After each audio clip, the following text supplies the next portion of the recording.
แม่น้ำสาราวินครับที่เห็นนี้ก็เป็นเรือแพของชาวบ้าน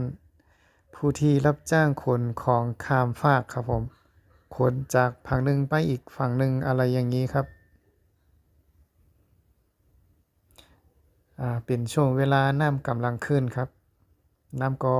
แดงแบบนี้ครับแล้วก็ไหลแรงด้วยครับ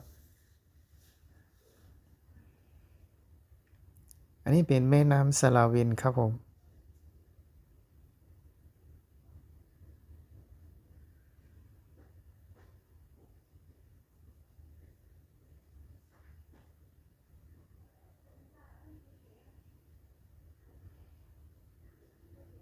อันนี้ก็เป็นชาวบ้านเขาขนอะไรข้ามก็ไม่รู้ไม่เห็นอะไรอะเห็นแต่โคลนครับผม